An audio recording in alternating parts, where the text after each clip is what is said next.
My name is Robert Bingham. This is my backyard. I grew up right here on the hills over here. That's where I grew up. I was born and raised here.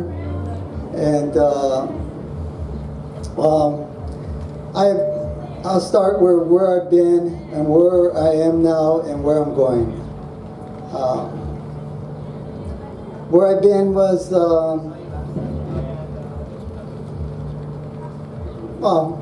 I grew up here, like I said, and I saw UFOs for the first time when I was about 14. And I saw a cigar-shaped object, and it was pretty, it was pretty not frightening, but overwhelming to know that the UFOs were real.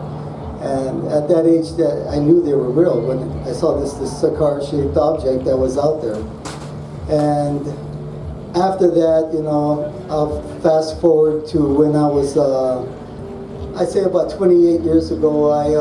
It was like a time capsule opened up in me, and it was really funny because I lived in a boarding house, and I had a room, and there was a lot of rooms in this boarding house, and it's really to the east over here. It's not too far, on a place called Vallejo Street. And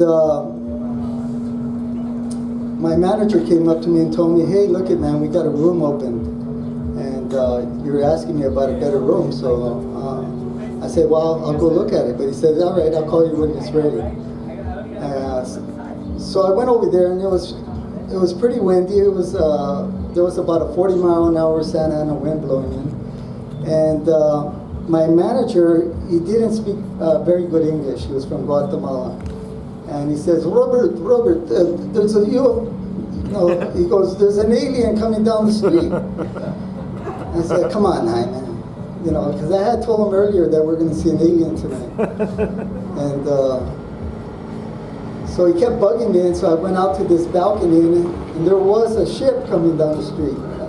It was a diamond-faceted, black-looking, like worm-like ship that was about 6 feet in diameter and about 15 to 20 feet long, and it just cruised, and it didn't affect. It wasn't affected by the 40-mile-an-hour wind. It just, like if it was on a monorail, and it came right by us, and then it drifted over the house. Wow, I said, wow, you know, I had said we were going to see an alien, and that happened. So the next day, I took my grandson out to fish at a park, and I said to myself, well, if I did that, you know, maybe I could try that again. So telepathically, I called them, and I told them, hey, I want you know, to show up, and I want you to show up, and I want you to dance around the cloud. And I told my grandson, I said, "Hey, Adrian, do you want to see a UFO?" And he said, "Yeah." But I told them telepathically, and I said, "You are going to see it." And so I scanned the sky, and I saw a UFO, and it danced around like the clouds like a cursor. When you go like this to a cursor, it did it real fast and amazing. And so I just started pursuing that, calling them. And I had this ability, and they would show up, you know, and I said, wow. So I didn't learn this from anybody else. I thought that was the most important thing, to really get down to the reason why this is happening. So as I started doing every day, my neighbors thought I was kind of nuts going out there with a camera, you know, every day being out there with a camera. So they thought, well, what is he doing? Is he taking pictures of our windows to see if we're, what comes across people's mind. So they would ask me, hey man, what are you doing? I am taking pictures of UFOs. Oh man, you should see the expression of their face. They go, oh man, not that. So anyway, so I took over 100,000 photos, and I didn't have a video camera, but I had a Coopix 800, and I took pictures of a lot of things. I can express some and explain some of the stories that happened. I had a UFO over my house, an orb type, for about 4 days. The same spot.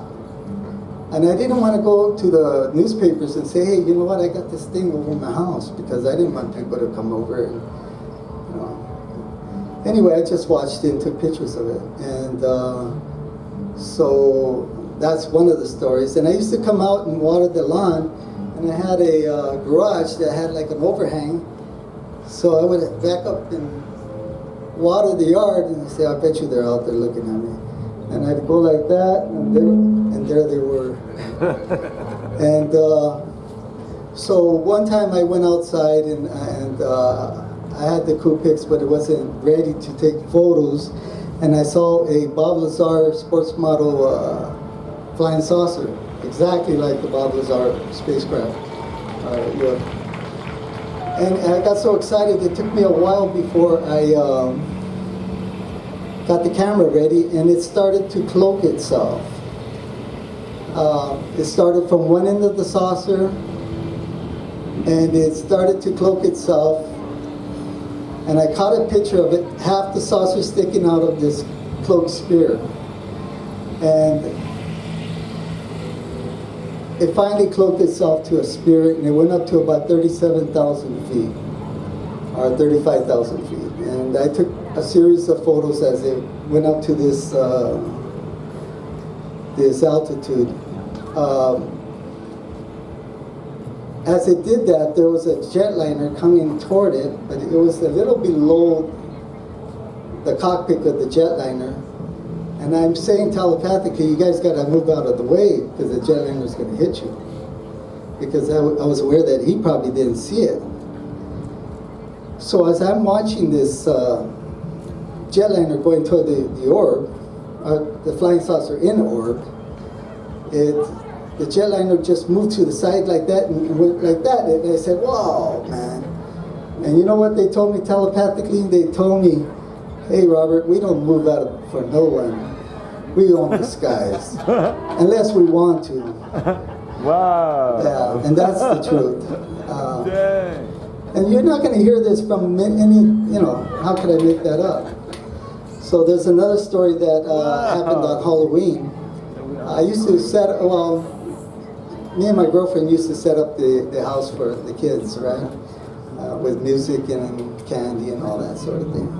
So as I was passing out the candy, 12-year-old girl came with no costume on, and she had her hand with like a little man, about this big. And they didn't say trick or treat, but she was smiling. So I told him to come in the house, and the little guy was a terrestrial, and he was in charge. Yeah, he was. He had a gymnast body, he had a flight suit, he had a very nice mask that was like, it was like a jewel, something you'd never seen before. That just lit up like opal. Wow. And he had a triangle that was upside down. And I assume he was a he. But he had this little gymnast body, and he just looked at me like that, telepathically. And I didn't take pictures of it. I always wondered why I didn't take pictures of it, but they have this great ability to kind of make that happen, you know, that you won't take pictures. But I was excited to have this encounter. And he chose a great day to come on Halloween, which nobody would suspect anything except me. But, you know, I've had them kind of experiences. I've also had an experience where I started to work with, started to study Bigfoot. And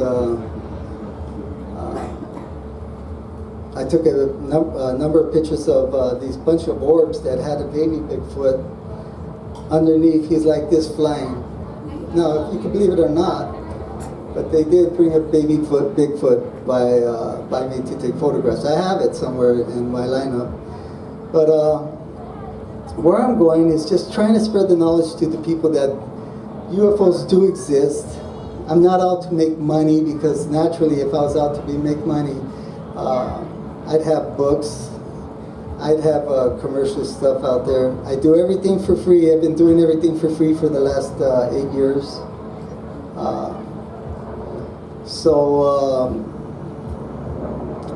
where I'm going is I want to enlighten everybody because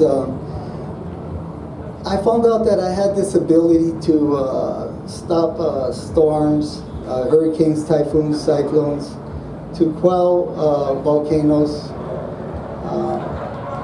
And the way I discovered that I had this ability is I have a friend from FEMA, and she happens to be a very official in FEMA. You might call her a chairman. Anyway, she called me one time and told me she didn't want to go to a cyclone in Saipan. And I asked her why, and she said she just didn't want to go. I said, I could fix that. What's happening? And she said, there was a typhoon happening in Japan. I said, well, don't worry. If it's not going to happen, you're not going. And that was the first time I did it. I said, she said, how's that possible that you're going to do that? I said, Veronica, I have friends in high places. And so she boarded the plane, and about 12 hours later, and the typhoon had quelled, and they told her to get off the plane. And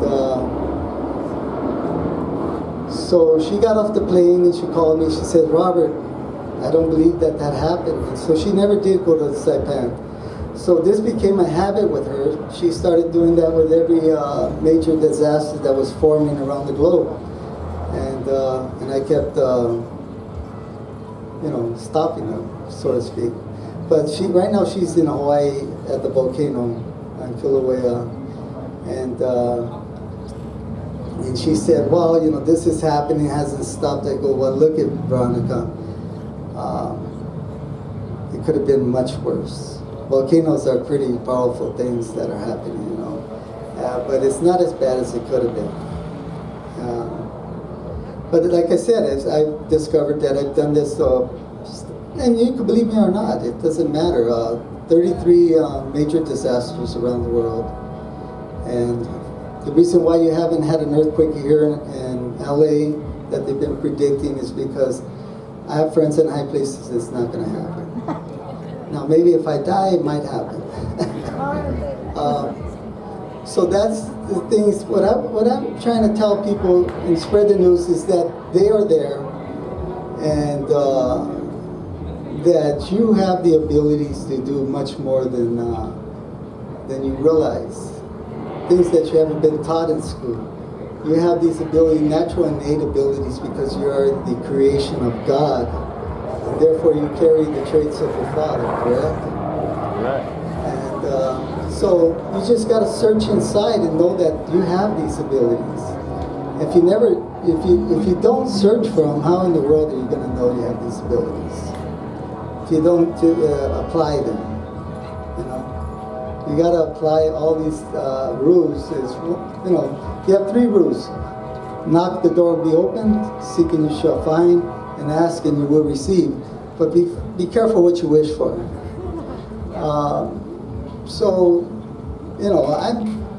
I'm a little disappointed today. I must voice my disappointment here, being in this small tent, and these major speakers that are coming here today that people are here to see. But I'm going to talk about it. They have no ability. I'm all substance, man. I bring in the UFOs. Last year I was here, I brought in over 60 craft and the fleet. I brought in a lot of things, but they don't talk about it, They seem to bring up these people that sell books, But like I said, I'm not here for that. But I'm going to write a book, and it's going to be out. And but I don't see myself being too commercial, But if it comes, it comes. I just got to realize to put, to have integrity, to have honesty, and to and number one is to save this planet, man. Save this planet, man. Well, this planet is dying. It is dying, and if people don't realize that it's dying,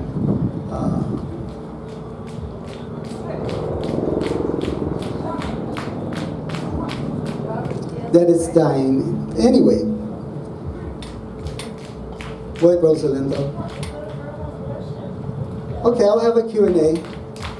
Can you tell me? Have you seen UFOs? Yes, seen thousands and thousands of UFOs every day. Every day. How is it? They're everywhere. They're everywhere. It's just that people aren't focused.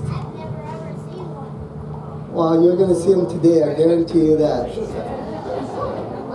Okay? Another thing is, a lot of people don't realize they think you have to go to Area 51 to see UFOs. That's so untrue. You can go in your backyard and summon them. We were created, we were engineered with these natural abilities, these simple abilities to call them.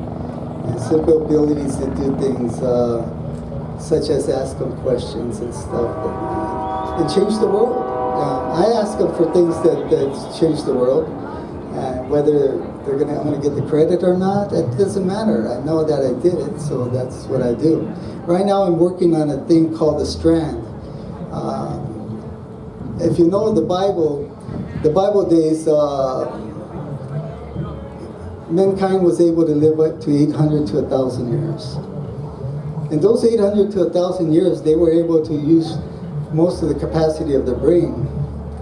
But right now I'm 61, and I think that I'm finally getting it.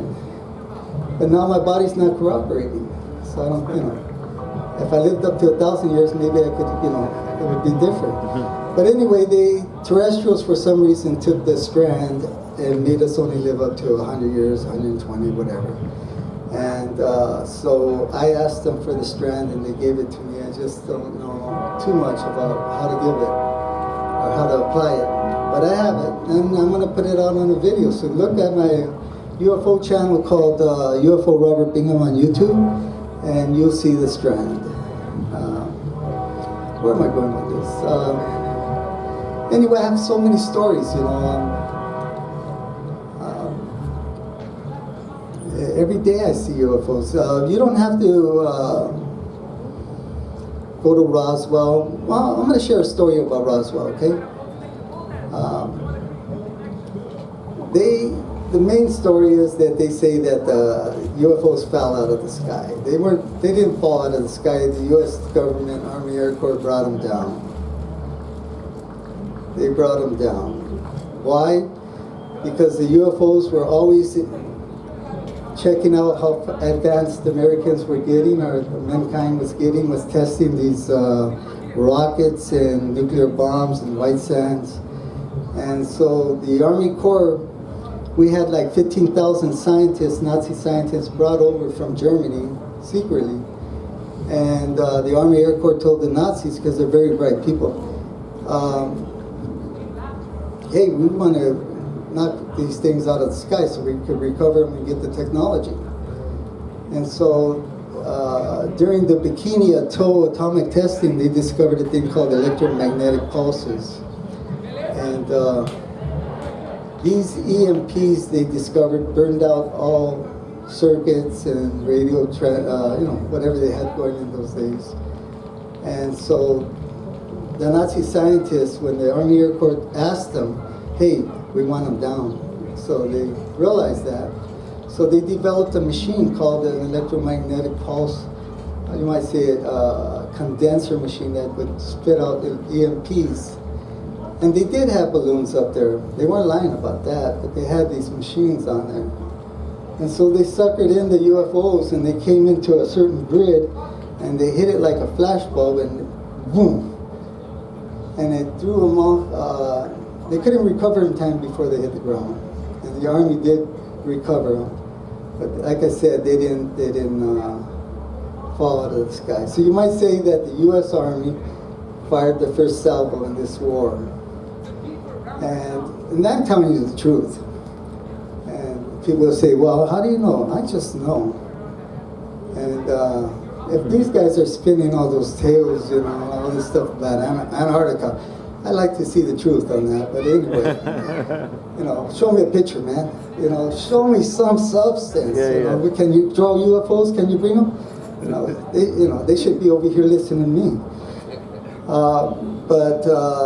Yeah, as far as that, one of these top UFO people that are out there, he's putting out that the radar brought them down. That's a lie. He must have heard me talking about the EMP machines, but anyway. But I know there's a lot of, it's a money industry. The UFO industry is a big money-making machine. And I came over, when I came around and started doing what I'm doing, it disrupted that money-making machine because they never thought that I would show up. A guy that really does what he does. And I'm not afraid to talk about it. And I don't care too much about those people that are putting disinformation out there. And I'm gonna voice that. Whether I get called on the circuit or not, it doesn't matter. What matters is that I enlighten people and that everybody learns how to do this. Summoning UFOs and asking them for technology that's going to improve the planet, things that are going to improve life. Nibiru is coming around the corner, and it's going to arrive pretty soon. And it's going to cause such a disruption, and there's going to be tidal waves, and maybe these volcanoes are part of that. But my thing is to get everybody on the same page that I'm on, and where they have the same energy and the consciousness. If I could stop hurricanes, typhoons, and cyclones, and stuff like that, if we have 1 million or 1 billion people on the same frequency, we can stop Nibiru from coming over and putting us back in the Stone Age, which is going to happen if we're not prepared for it. So, you guys can, I'll put a Q&A. Anybody got any questions, please tell me. Yes? What do UFOs look like to you? Like when you recognize them, how do you know? And do they visit you in the physical form here? Do they speak to you, or do you just see crafts from afar? And what do they look like? Well, there's many different types of craft. There's, here in the city, they don't want to come in a big giant ship because it would cause a major problem for the authorities. You have F-18s out there. They have done it for me, but I've told them not to do that anymore because I don't want a major incident happening over that. But so they'll come in orbs, and those orbs might look like a small orb, but when you judge the distance that they're at and the height that they're at, they're not small orbs. They're hiding the craft. But I've been in the desert where I get to see these crafts. There are other places where I saw I've seen the craft, and they're big. They're big as that building downtown, and they are real. I've seen them many times, and you're gonna see, because I'm gonna step up the game, because that's the kind of stuff I'm gonna put on YouTube, not CGI, but these real things. Right now I've only, when I came out and went public, there was nobody doing it. And these guys that are running the UFO community, the money-making machine, they were really happy because, they're talking about things happening 50 years ago, things that happened 1,000 years ago, whatever. But that's not important anymore. What's important is what's happening today, what's happening in the future, where are we going? That's important, They communicate with you? Can you repeat that? And they communicate with you? Yeah, telepathically they do communicate with me, but they don't speak. Anybody, at least they don't speak with me. People ask, Robert, where are they from? That's not important. I don't know where they're from. I just know that there are benevolent ones and there's malevolent ones. What are you communicating with? What are you channeling? They're both there, and they're both brothers. They both know each other very well. They do. And just like the cartoons, they come around and see, hey, what's he doing, man? I'm gonna check it out. Hey, man, yeah, they do. Matter of fact, they talk with each other. But that's just the way it is. So what do you want to do? You want to channel the malevolent ones? Sure, there's a lot of people doing that. Or you do want to channel the benevolent ones. And that's what I want to channel. I want to change the world with new things, new things that are going to improve it.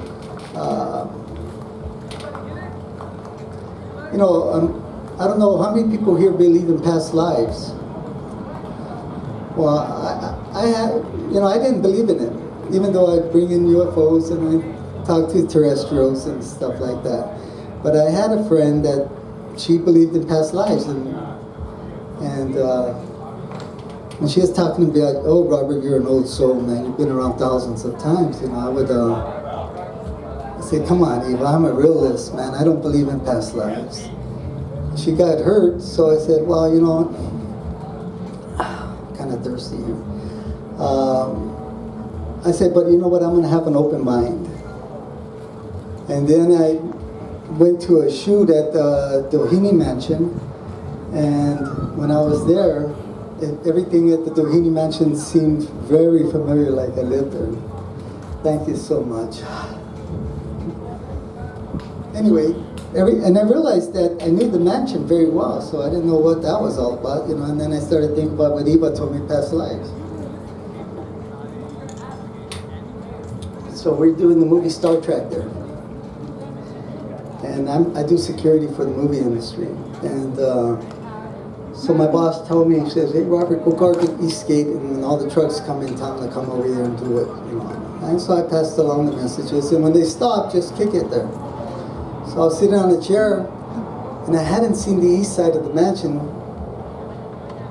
because the mansion is such a big estate. I was at the gate, and I went into this time travel, and I went into, it's like, wow. I mean, I went back to 1928, and I was Doheny in this time travel, and his wife they were having some big affair or party, and I noticed that as an observer, and I'm inside Doheny, and the whole thing's playing out. I'm saying, wow, rich people are pretty weird. And the reason why I said that is because they don't argue, like they don't fight or do a lot of drama. They just look at each other and, like, yeah, you're right, man, or whatever. So I thought, wow, that's kind of weird. I'm used to living where I live, where people yell and scream. And anyway, so I seen what happened at that mansion, and I didn't know whether to think that, hey, well, you know what? Am I channeling into Doheny, or was I Doheny at the time?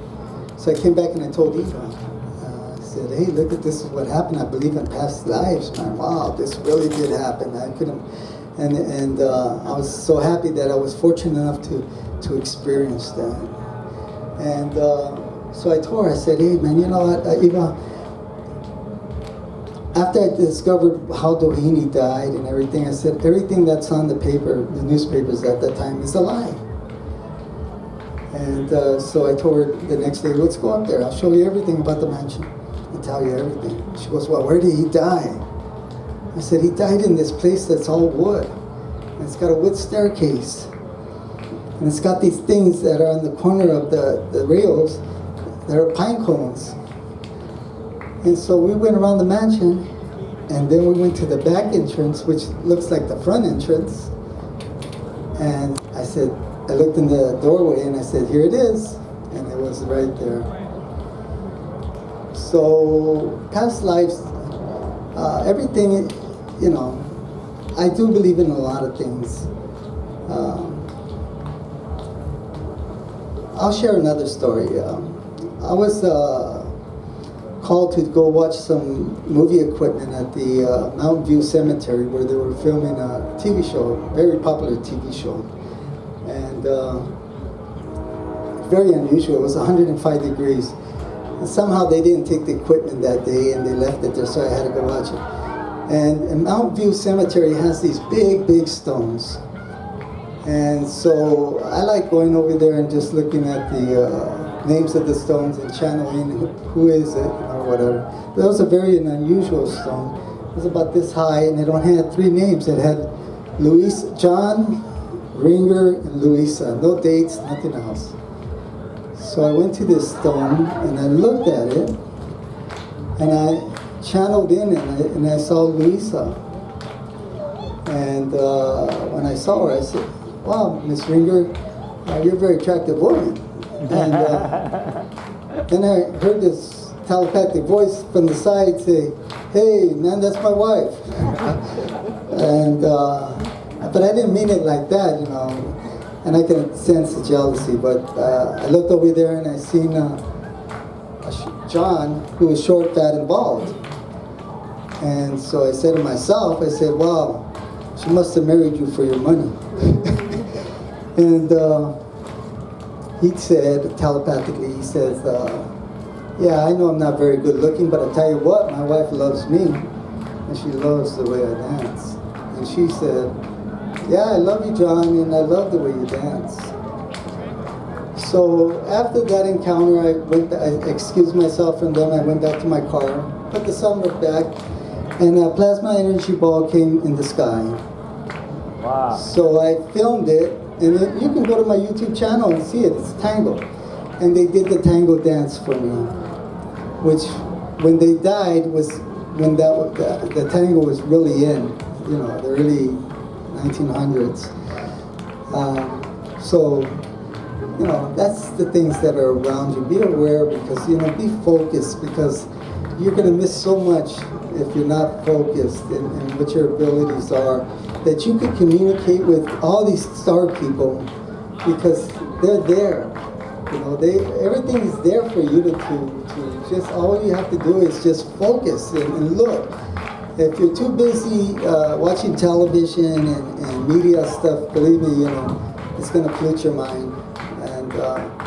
And drugs and alcohol, that's really a big, you know, I drank and I did my issue of drugs, you know, I'm not going to lie, but I no longer do that anymore. You know, I do the right thing, and I try to be rigorously honest, you know, because that's, you know, that's the most important thing, to do the right thing. So, how am I going to close this? I like to take this time right now to honor the people that have came out and spread the truth and have paid with their lives. People such as Phil Scheider, William Cooper,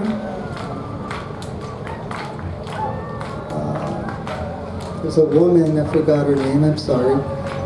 She paid with her life also. And I just like to take this time to these were trailblazers who put their lives on the line, just to give you the information. Yeah, Turner. And this gentleman from England who went to Poland and got killed over there. There's been a couple attempts on my life. I still get threatened. A lot of things are compromised, you know, but I believe my friends, you know, the 2 attempts on my life, my friends up there prevented that, you know, and the people involved in that were really freaked out that somebody was bigger than them, you know, but that's the truth. But it's not always so. These people paid with their lives, and they continue to pay with their lives, even though that their names are not mentioned. So, yeah, that's what happens.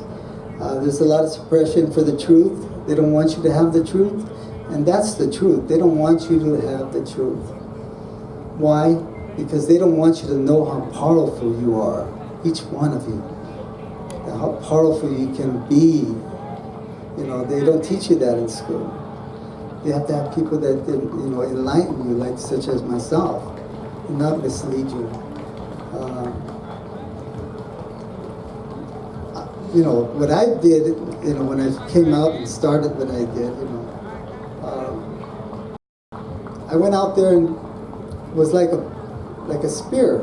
You know, it went into a lake and caused a ripple effect, and it's rippling right now across the planet. You know, I did a video called How to Summon video. It was actually made to make money so I could spread the truth more.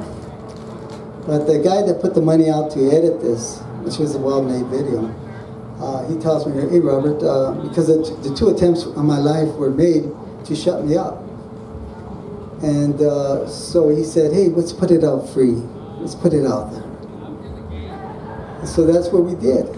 Put it on YouTube and put it out there, and people all over the world are taking videos of orbs and things like that. If you look at the internet, it's all filled with orbs and stuff, right?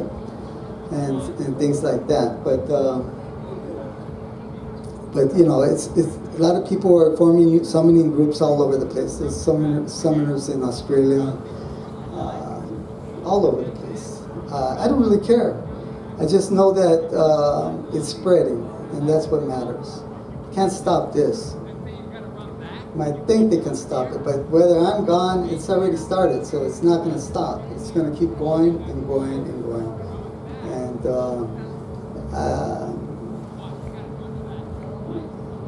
how much time do I have, Andrew? 0? Okay. Well, should I keep talking or what? I'll talk all night, man. Keep talking, man. Keep talking. You must talk. Your next speaker's right there. Okay. Well, I was waiting. All right. Well, here's the next gentleman that's going to be speaking, and thank you all for giving me an ear. And I will get better as time goes on. The more opportunities I get to express myself and express the knowledge that I keep. I will be doing a summoning at the bridge right here. Maybe in about 15 minutes. I just want to recoup from this, and I am going to clear up the sky. You watch. Yeah. So yeah, that's going to happen, guaranteed.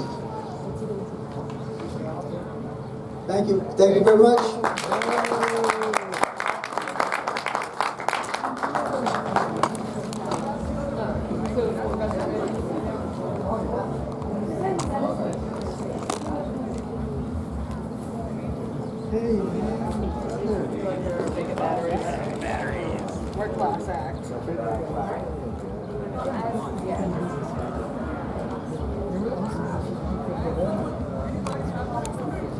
Hey, Brooks. Yes, how are you?